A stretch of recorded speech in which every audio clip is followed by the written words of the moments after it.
Welcome to Your Vote Counts, candidate interviews sponsored by Capital Community TV and the League of Women Voters of Marion and Polk Counties.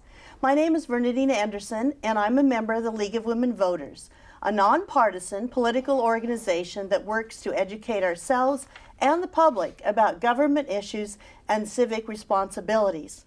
In this program, we will present the candidates for the Legislative Senate District number 11.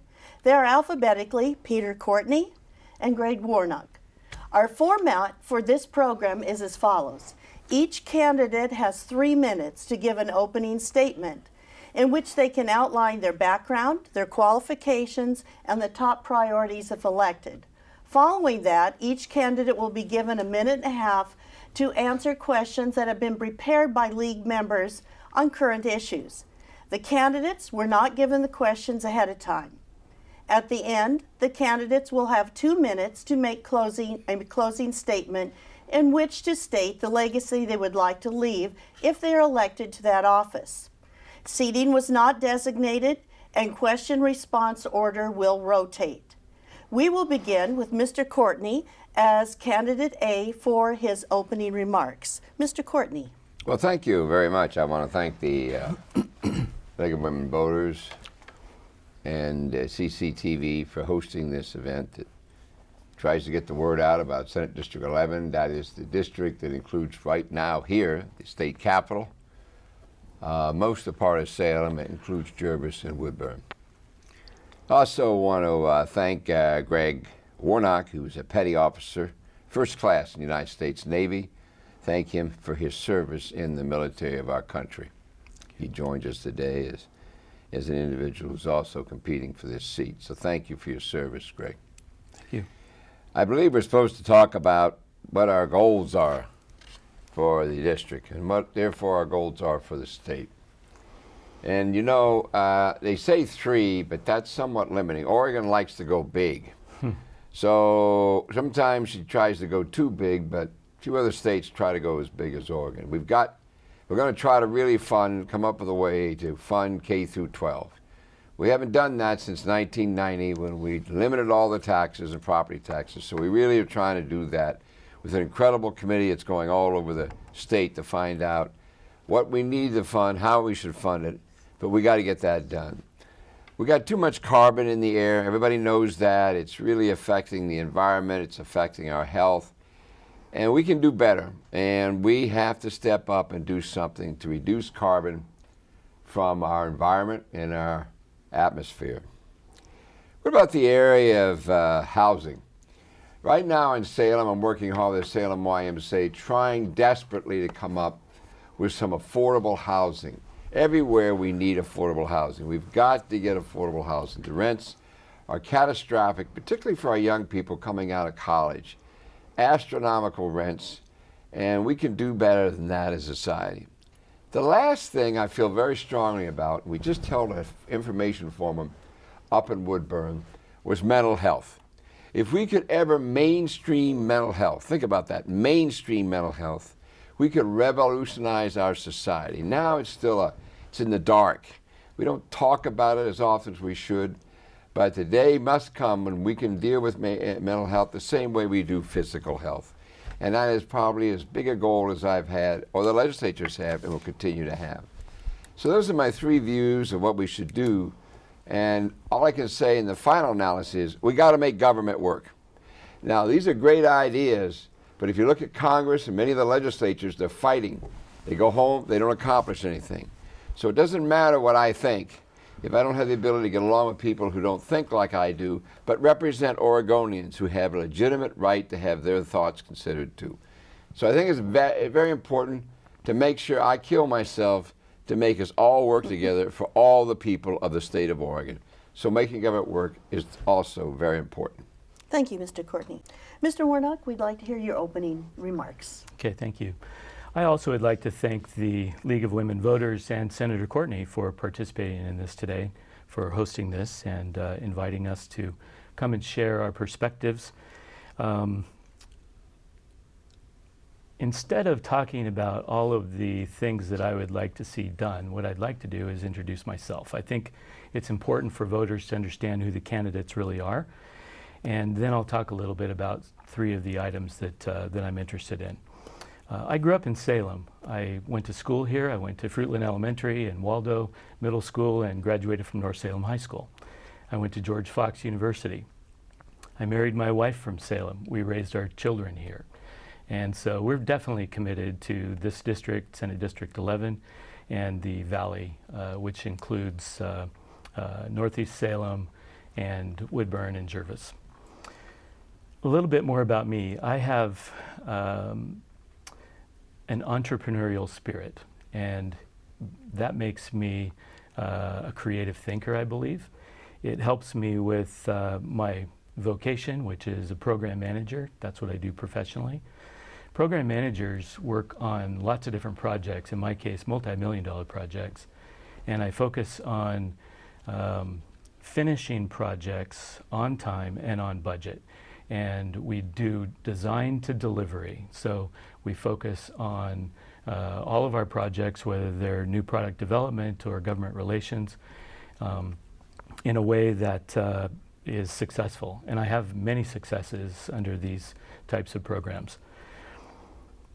One of the other things that a program manager does, they deal with risk management, but they also work on solving problems. When there's a failure in the process, we take a look at what the root causes are of those problems instead of looking at the symptoms. Symptoms are triggers to let you know there's a problem. In government, I think what we have been seeing, especially in the last decade, is we've been putting a lot of Band-Aids on our problems. That's indicative of focusing on the symptoms and not on the root causes. What I intend to do as a leader in the state is I plan to focus on the root causes of our problems, deal with them, and let the symptoms disappear naturally. So this is a standard procedure in the engineering world, in program management, and so on. I also want to say that I am a fighter. People need to know that. I took on John Kroger, the former Attorney General of the state of Oregon, for abuse against disabled veterans in this state and for defrauding the federal government by $12 million. And in retaliation of that, he sued me and my organization in a civil lawsuit, and that was a battle that lasted 4 years and had a huge impact on me and my family. And we'll talk more about that as we go along. Thank you. Mr. Warnock, we're going to begin with our questions Okay. with you. What do you recommend to make Oregon's infrastructure and population more resilient to seismic, flood, and wildfire disasters? Okay. So that's actually a situation, a circumstance that I focused on in my business. Our company is working on making solutions for energy resilience. And as part of our resilience studies, we've looked at the Oregon Resilience Plan very thoroughly. In fact, one of my business partners was the Deputy Director of the Oregon National Guard, and he was responsible for emergency preparedness and for managing the resilience plan, establishing the resilience plan.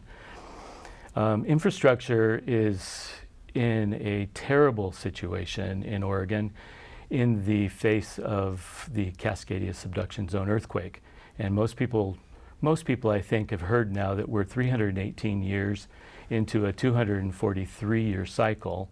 It's overdue, and we've not done very much in this state to prepare for it. There have been some things we've done, but not enough at all. We're wholly unprepared.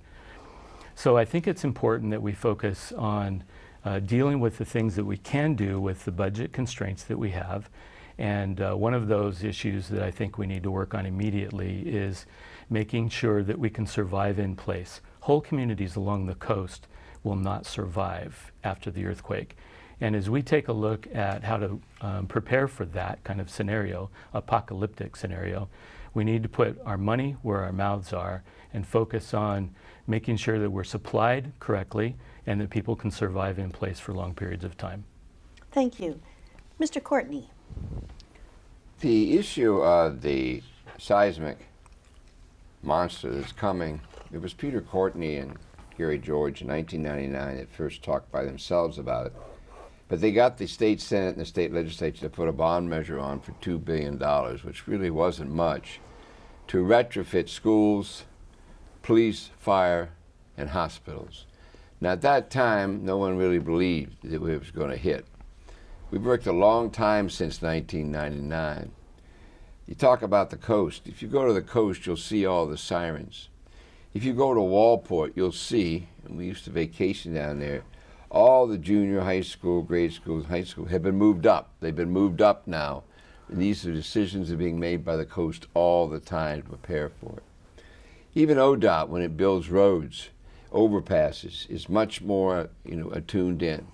We failed in the state capitol. We should have done it.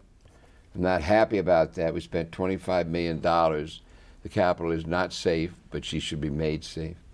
So it's always there. Now, the wildfire flood thing is a very big issue because we haven't been able to come to grips with that one yet. But we're going to appoint 4 new people to the governor's Forest Council in the next few weeks. And every one of them I talked to said it's got to be the wildfire. We've got to come back to how we manage our forests so that we stop the fires, because the fires create floods. And floods is something that we have had to get our hands on. So we're getting better, but we're not there. These are very important points to talk about, and I'm very happy you brought them up here at this forum. Thank you. And Mr. Courtney, question 2 to you. After several years with the coordinated care model for the Oregon Health Plan, what's your opinion of the implementation, and would you propose any changes statewide? Well, the more I'm around healthcare, the more frustrated I get. All I care about is a person who needs a doctor being able to get to see a doctor and being able to afford a doctor, wherever they are in this country or in this state. And I'm almost getting to the point about single payer that's going to get me in a lot of trouble in this program. But I've almost reached the point that I'm done. That unless you go to that simplistic system, we'll continue this battle between the insurance companies, the providers, the hospital administrators, etc. And meanwhile, when do we talk about the patient? So this is a very competitive world. You got a lot of vested interests, a lot of territorial battles, but in the end, so many of these groups, they lose sight of the most important thing. You and me, our children, grandchildren, when we need a doctor, can we get to see the doctor? Can we afford it? And that should be the bottom line. And it's not driving the system now. Thank you. Mr. Warnock.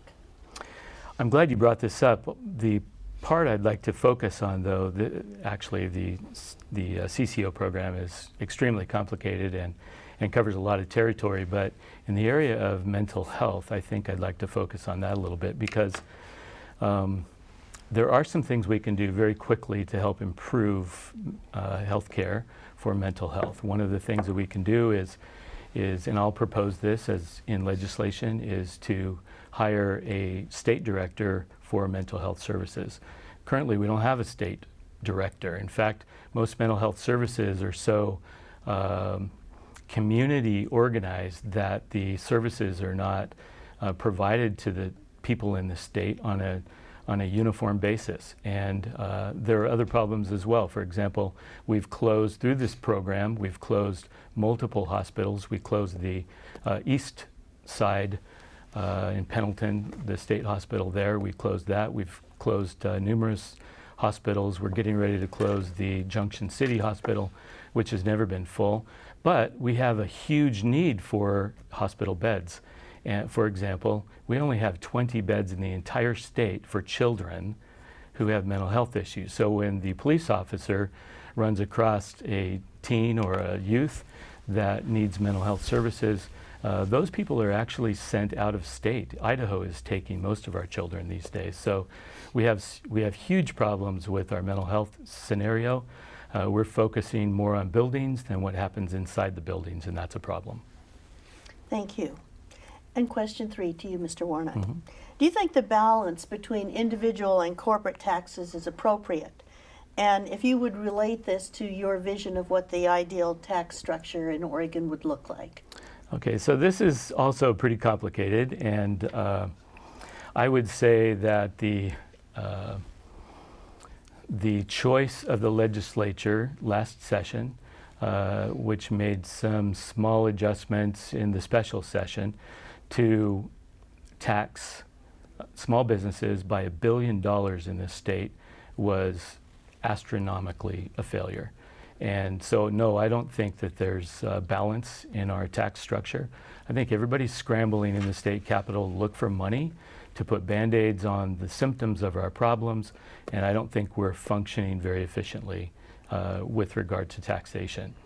Individual taxes, I think we'll always have struggles and challenges with high property taxes and also the income taxes. But the corporate taxes, we've seen in the last couple of years, we've seen some handouts, if you will, to corporate entities that have not been passed down through small businesses or back to small employers or individuals. So, no, I think we're completely out of balance. Thank you. And Mr. Courtney, your response. I think the amount of money the individual taxpayer pays and the corporates pay is not fair. I think the individual per capita pays much more. And we're going to attempt to make a run at that this session in the area of funding schools. As we talk, there are major negotiations involved Nike and Intel. And when I talked about funding K through 12, it's a dedicated source of funding to take the place of ballot measure 5, which passed in 1990. It simply took away the property tax for schools. It's going to come from there. That's where that tax is going to come from. And there's a good reason. Right now, they're not carrying their burden. And so I do expect that to be a major push in the 2019 session, because we now need around $2 billion. That's the figure that's being used for our schools to really break through in all the different areas. $2 billion across the state. So this is going to get very interesting very fast. So we hope we'll see if big business, so to speak, however you want to call it, steps up and is willing to, say, all right, we're willing to pay our fair share. And it is their fair share. Individuals are already paying their fair share. When you look at wages, even though people have jobs, their wages are nowhere near competitive. And whereas big business is making a great deal of money, and we're just simply going to say, hey, we need to, let's get it straight, we need to be sure that our schools are taking priority. Thank you. And our next question, Mr. Courtney. Are you satisfied with the redistricting process in Oregon, and are you interested in suggesting reforms? Well, we did something last time they said we couldn't do, and I created a committee of equal number of Democrats and Republicans, and we pulled it off. And I think that's the dynamic. I always like to say Oregon likes to be the first or only state to do something, and we did it. And I'd like to say we can do it again. I think that that's part of our responsibilities, to redistrict the states so it's fair, one person, one vote. Fair for Democrats, fair for Republicans, fair for the rural areas, the small cities, fair for the big urban areas. And I think if you can get the right pity people on committees, and I think we did it 4 years ago. I mean, I really did. Suzanne Bonamici was my chair, and she didn't want to do it. And then I informed her I'm going to have an equal number of D's and R's in the committee, and that really threw her. But she took it up, and we got it done. It was signed all the way down the line, both the congressional districts, the state reps, state senate districts, and it was unprecedented. So I like to think that's part of what we're supposed to do when we're elected officials in the state of Oregon. We swear we'll uphold the Constitution, and I think it's very much our responsibility. We should not slack away from it. We should go after it and commit ourselves to be fair in an Oregon way, making sure that everybody has a good, strong voice. Thank you. And Mr. Warnock. Mm-hmm. So while there have been attempts to try to bring some balance into our state, I don't think we're there yet. In fact, our district, I believe, has a 12-point lead from the Democrats over Republicans. And so the district's very hard to challenge an incumbent, a Democrat incumbent. I do like the ballot measure that's coming, I believe, in 2020, that suggests that the state brings on a group of impartial, bipartisan or nonpartisan people that can look at our districts and bring some new perspective into how we establish our district boundaries. Thank you. Our next question. In your view, What is the legislature's role in combating climate change? And how high is this on your legislative priority list? That's a great question, and I appreciate you asking that question.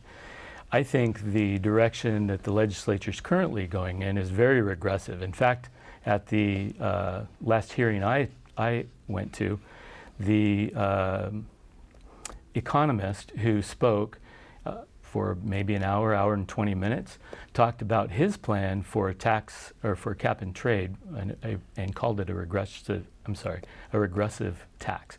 I think it is a regressive tax. I think the government getting involved through inside a punishment type of strategy to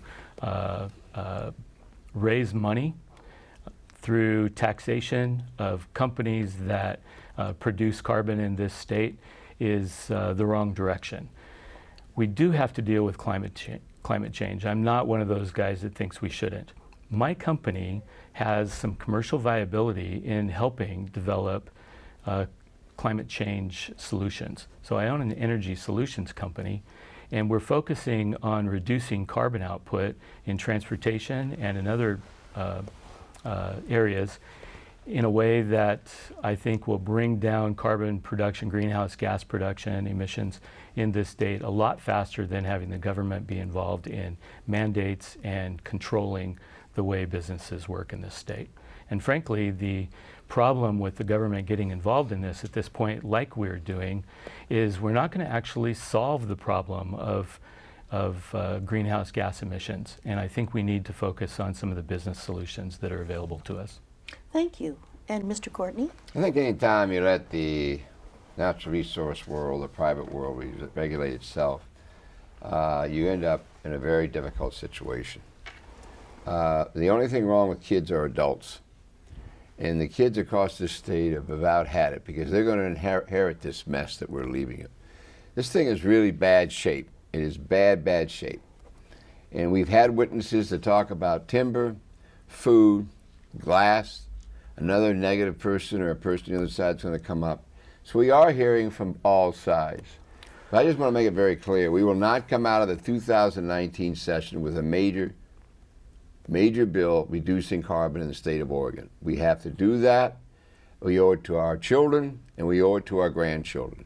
And until you take that view, we will continue to fight among adults, et cetera, and it won't go on. It will not go on. We have badly hurt Mother Nature. Human nature has been trashing Mother Nature for some period of time, and this is an example. And this is an issue where you got to be committed. You got to want to do it so bad that so when someone sits across you don't agree with, they're going to work as hard to try to get where you are, and you're going to work as hard to try to get where they are. That makes government work. That's where you get your great victories in our legislative process, and I'm hoping that enough of us will look at it that way and join together. Thank you. We're going to take one more question, but I'm going to ask you gentlemen to respond with a minute. So we're shortened your schedule there. So, Mr. Courtney, the question to you. Do you think changes need to be made in Oregon campaign finance laws? I do. I think one of the changes is that we can use our funds to pay our staffs in the Capitol.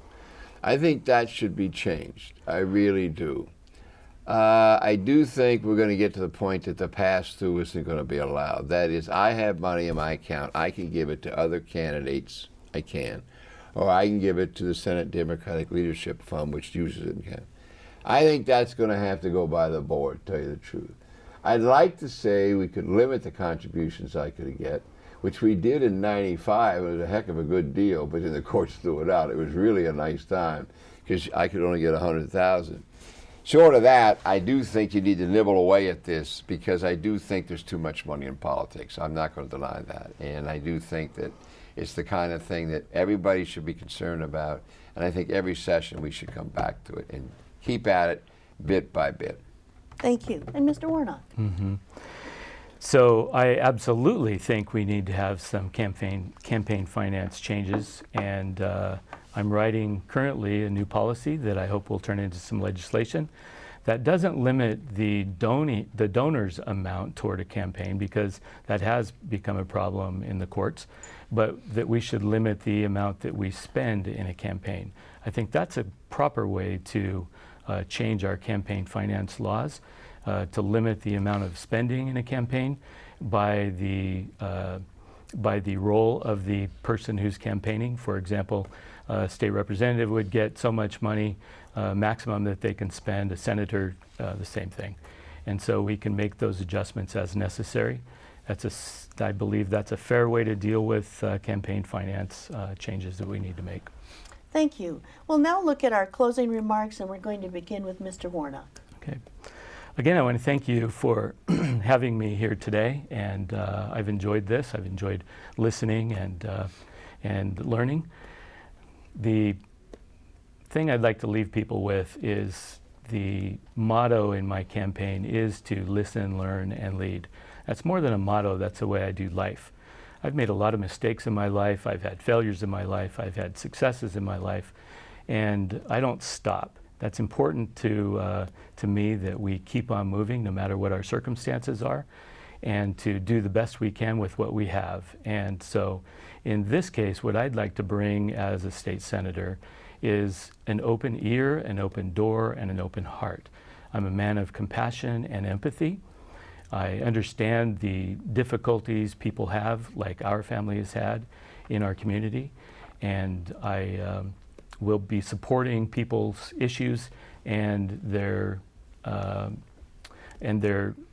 circumstances. So basically, I will be a state senator who is more of an advocate for people and their issues than a politician that focuses on partisan posturing. Thank you. Mm-hmm. And Mr. Courtney. Every day, every week, every day, a city council or a school board, a county commissioner meets to make decisions that affect our lives and to their policies and things. I sometimes think they're the nearest and dearest group to the legislature and to the people. The Oregon legislature is the one body that keeps you from being a dictatorship. The executive branch and the judicial branch are ruled very simply, one by one person and the other by people who wear robes. But your legislature was designed a long time ago, and it's the first branch of government that appears in the Oregon Constitution, and there's a reason for that. That is the branch that has to literally make the laws and pass the budgets. And we're in a state of close to 4 million people. We have 30 senators and we have 60 members of the House. And it's very, very important that Oregon legislature continues to do what it has been doing. There's partisan votes, but for the most, you'll see Democrats and Republicans, regardless if they're from the mountains, eastern Oregon, small towns, Portland, they find a way to say, all right, we're not going to leave this room until we get the job done. That is an Oregon way of governing. It's very important. It's very special. I've been allowed to do that since 1981, with the exception of 2 sessions, and I also was allowed to do it in the Salem City Council. And I've learned how much to respect and appreciate that, to really look out for people that are different than me and try to get in their shoes before I get in their shoes, before they get in my shoes. And if I can do that, we can do wonders. We can do wonders. It's also a way of showing respect for people who don't necessarily agree with me, but they're taxpayers, they're very legitimately there, and they should have representation. If we do this, Oregon will have another great legislative session, and we'll all be proud of it, and you'll be proud that you had this program here today, which we featured these kinds of views and things. So thank you again, League of Women Voters. Thank you. I thank the candidates for coming and being willing to share with the public. I thank Capital Community TV. That is all the time we have. You've been watching Your Vote Counts, a candidate interviews for Legislative Senate District 11 with Mr. Peter Courtney and Mr. Greg Warnock. We hope you will watch our other candidate programs, and we encourage you to check the CCTV website for times and dates. These programs are a public service to voters to become more acquainted with candidates who hope to lead our city, county, and state governments in the coming years.